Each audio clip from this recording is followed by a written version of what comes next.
Selamat pagi, Shalom Bapak Ibu yang terkasih di dalam Tuhan Yesus Kristus. Mari kita akan bersama-sama untuk mengawali hari ini dengan kita merenungkan kebenaran firman Tuhan. Renungan kita pagi hari ini diberi tema dari dalam yang menajiskan. Pembacaannya diambil dari Markus 7 ayat 1 sampai dengan 23.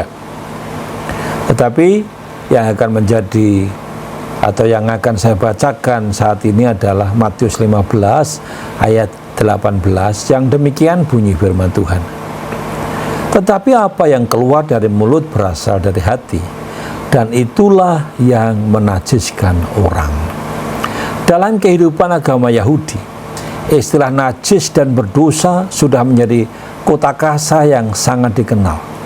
Namun tentang hal apa yang dapat membuat seseorang itu menjadi najis, nampaknya ada perbedaan yang tajam antara orang-orang Farisi dan ahli-ahli Taurat dengan Tuhan Yesus.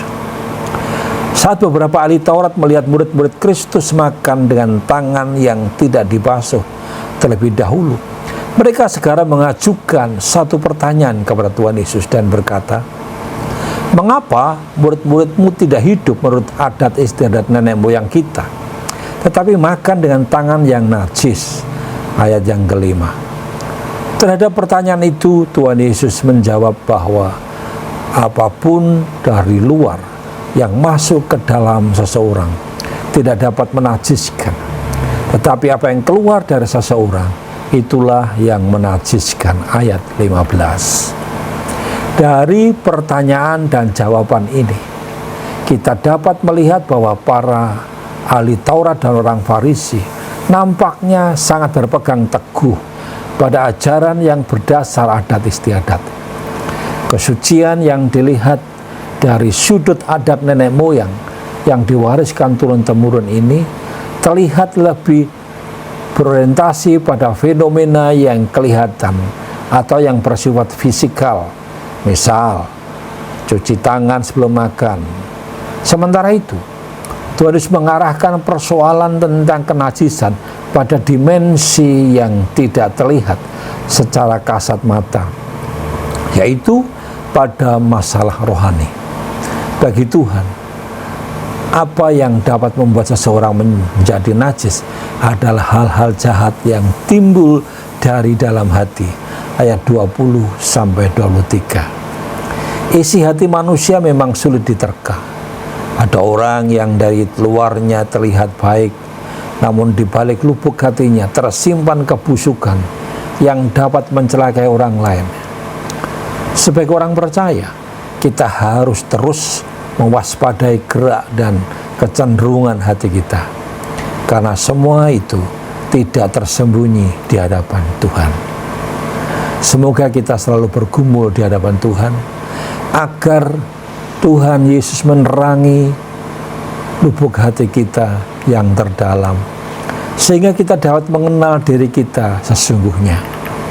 Dan biarlah Roh Kudus terus akan menolong kita, sehingga apa yang keluar dari diri kita adalah kebaikan, baik bagi diri kita maupun bagi orang lain. Kiranya kita juga dapat mewaspadai kondisi rohani kita, sehingga kita tidak terjebak dalam dosa kenajisan. Mari kita akan berdoa, memohon supaya Roh Kudus akan menolong kita.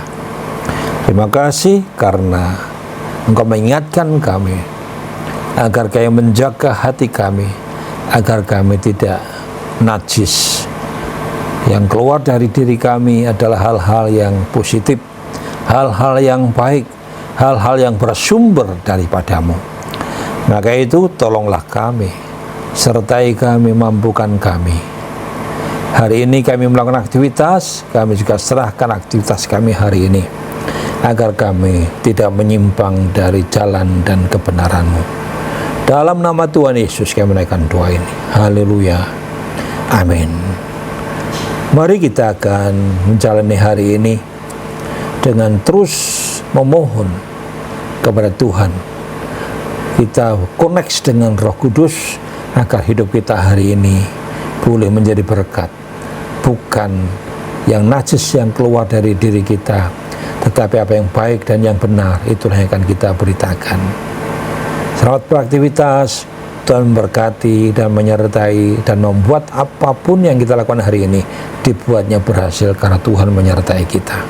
Haleluya, haleluya, amin.